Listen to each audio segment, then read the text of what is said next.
இலை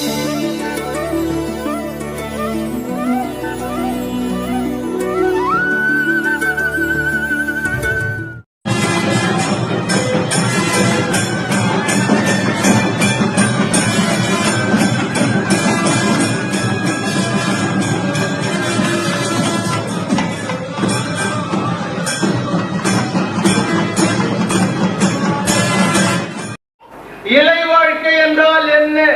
குரு இல்லாத வாழ்க்கை வீணான வாழ்க்கை. கொண்ட குரு அச்ச வாழ்க்கை குறித்து நீ வாழுகின்ற நாளெல்லாம் குருட்டு வாழ்க்கை என வருவாய். குருடனாய் பிறந்தாலும் வருவாய். இல்லையப்பா குரு கிடைத்து விட்டால் கண்டிறந்துடுமே என்னாரு புலங்காகி. ஆகவே இலை வாழ்க்கை என்பது குரு இல்லாத வாழ்க்கை. குரு இருந்தால் எது தவறு எது சரி என்று உன்னை சுட்டி காட்டுவார். சில நேரத்தில் குற்றப்படுத்தியும் பேசுவார் அவர் திருந்துவதற்காக. அவ்வாறு நீங்கள் இலையாக வாழ்ந்தால் உதிர்ந்து சருகாகி போகிறீர்கள். பின்னை நீங்கள் இலையாக வாழ எண்ணிடாதீர். குருவற்ற வாழ்க்கை சருகாகி போகும் பாரேன் என்றால் சிலங்காகி. ஆகவே நீங்கள் இலையாக வாழ்ந்தால் குரு இல்லாமல் உதிர்ந்து சருகாகி போகும். அடுத்து கிளை வாழ்க்கை. கிளை வாழ்க்கை என்பது சத் சங்க தொடர்பு. சத் சங்கத்துவே நிச்சங்கத்துவம்னா போய் வாழலாம். ஆனா சத் சங்கத்துல நம்ம எல்லாரும் ஒன்னா கூட முடியும். கூட்டமா கூடினாதான் நற்காரியங்களையும் செய்ய முடியும். அதோடு மட்டுமல்லாமல் சத் சங்கம் தான் பெரியோருடைய ஆசையும் வாங்கி தரும், பெரியோரோட தொடர்பும் ஏற்படுத்தி.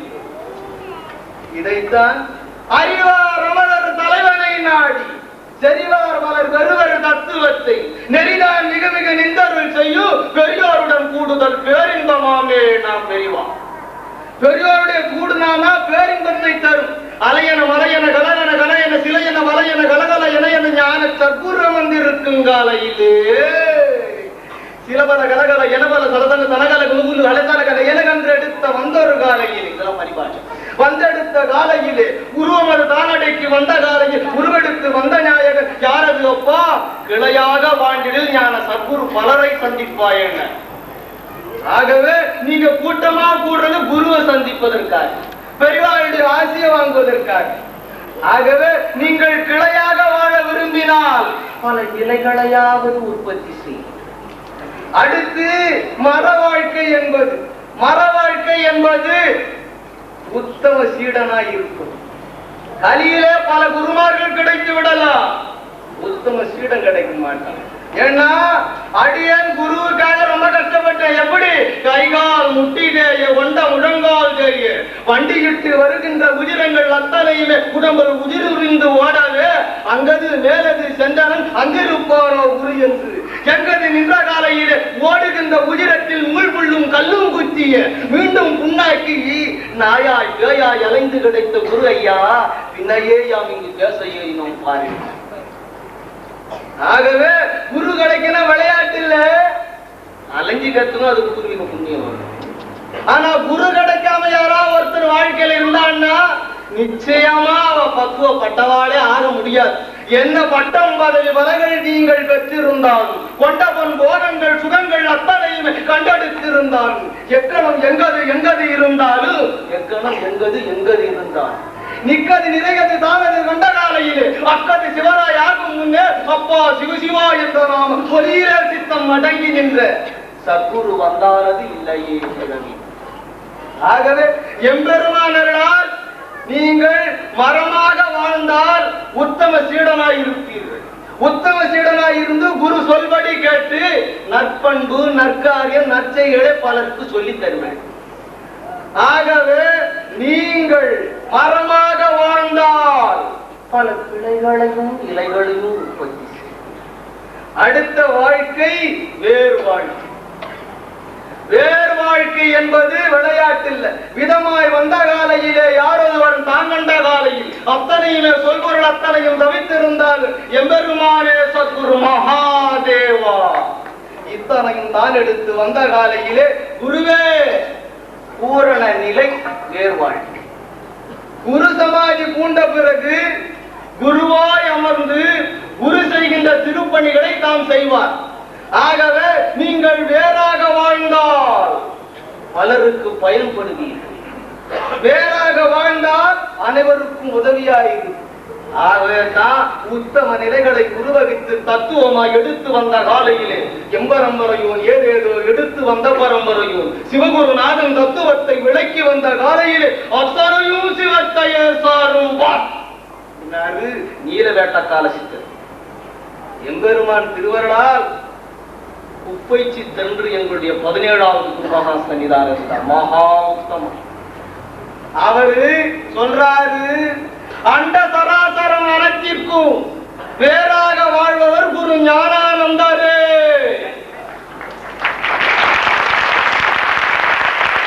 அண்ட சராசரம் அனைத்திற்கும் எங்களுடைய மகாசன இன்று உயிரோடு இருக்கும்.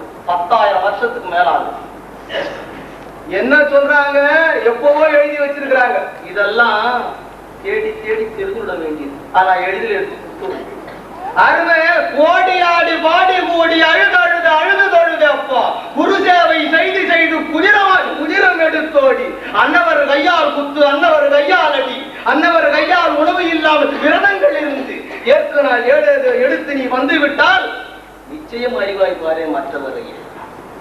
ஆகவே நீங்கள் வேறாக வாழ்ந்தால் அனைத்து நீங்களே அண்டசரம் அனசரம் அனைத்திற்கும் குருவாய் விளங்குவர் குரு ஞானானந்தரேன்னு எத்தனையோ 1000 ஆண்டுகளுக்கு முன்னாடி எழுதி வச்சா சித்தரங்க சித்திரேசாரி எழுதி. என்ன சொல்றாரு? தானே பொருளாய் தத்துவமாகி வானும் மண்ணும் மலரடு ஜோதி ஊனும் உயிர் உட்கருவாகி தானாய் நின்றது குரு ஞானானந்தனே. என்ன சொல்றாரு? வானும் மண்ணும் மலரடு ஜோதி. என்ன அருட்பெரும் ஜோதியாகிய அண்ணாமலை என்று கூறுகிறார். வானும் மண்ணும் மலரடு ஜோதி. தன்னை அடக்கி தன்பால் கொடுத்த காலையிலே என்னை எடுக்க வந்த வண்ணம் எத்தனையுமே எம்பெருமான் எந்த எடுத்தானோ அப்பா தியானம் அறிந்தவன் பரந்தனம் பாரு யோகோ வீணுக்கு இருந்த விட்டும் கீழ்தோன்றினாரே. அண்ணன் அடுத்து அருட்பர் ஜோதியாய் நின்றவன் தன்னை பெருவழியாய் இந்த ஞான சத்குரு ஞானானந்தனாரு நிலக்காய் சித்தது. பொன்னார் மேனியன் குருவச்சொடு நாயகன் இன்னார் இனியார் என்று சொல்லும் வண்ணம் அன்னார் அடுத்தடுத்து வந்த காலையில் ஆகுனா தொட்டு எடுத்தெடுத்து வானம் என்னும் கடந்து நின்றவன் குரு ஞானானந்தனே நிலக்காய் சித்தது. போனும் பொருளும் அடுத்து வந்த காலையிலே சொல்லும் மகமும் நீ கடந்த காலையில் நீரது பொருள் ஆகி அத்தனையும் பொருள் கடந்த காலையில் எவ்வருமாய் நின்றவன் குரு ஞானானந்தனே என்றார்.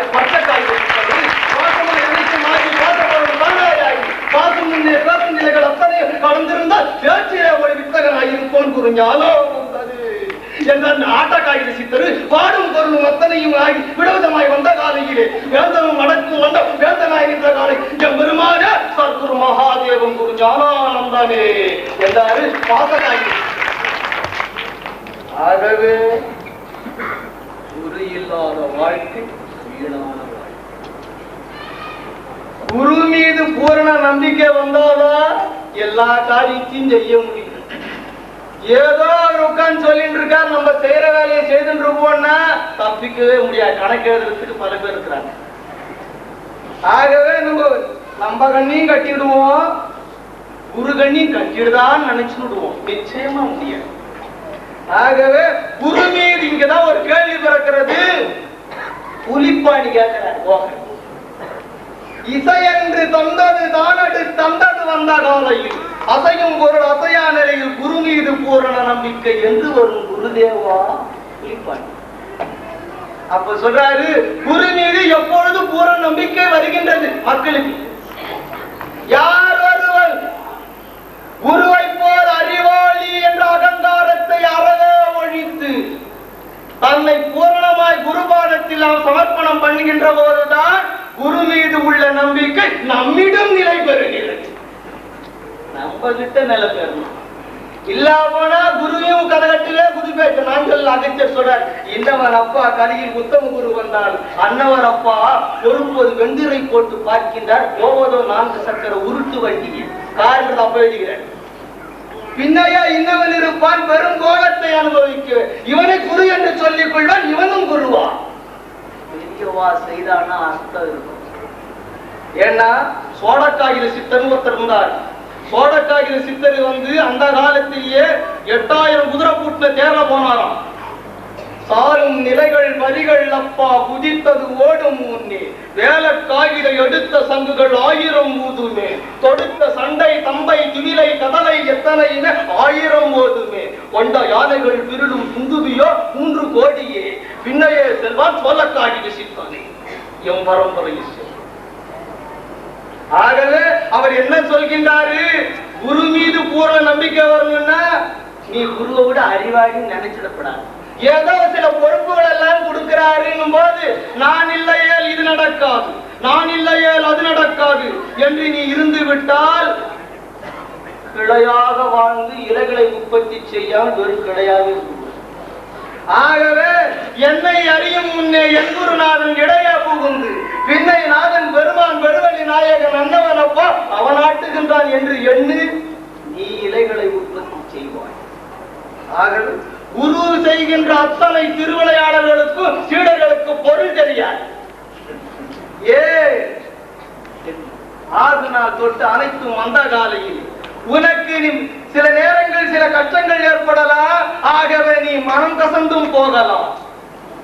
ஆனா அந்த நஷ்டமே வேறொரு லாபத்திற்கு ஆதாயமாக அமையக்கூடும். அதே நேரத்தில் வெளிப்படையான புகழ் மாலைகள் பல ஆழமான துன்பத்திற்கு அஸ்திவாரமாகவும் அமையலாம். இதை நடத்தும் திறன் குருவிடத்தில் தான் உண்டு. அதன்படி நம்மை நடக்க வைப்போரும் குருநாதன்.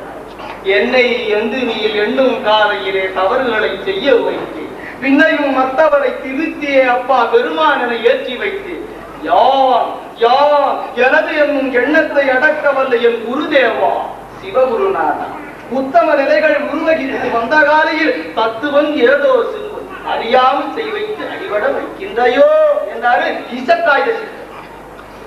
ஆகவே எழுத படிக்க தெரிந்தவனுக்கு ஆ என்ற ஒரு எழுத்தை காட்டினால் ஆனா என்று சொல்லுவான். படிக்க தெரியாதவனை கேட்டால் அது கோடு என்று சொல்வான். இதற்கு காரணம் நிறைய உண்டு. அதுபோல குரு பக்தி உள்ளவனுக்கு கோவிலில் இருக்கும் விக்கிரகம் கூட குருவாகத்தான் தெரியணும். தெரிஞ்சுத்தான் தீரணும். அச்சது பொருளாயால் காவலால்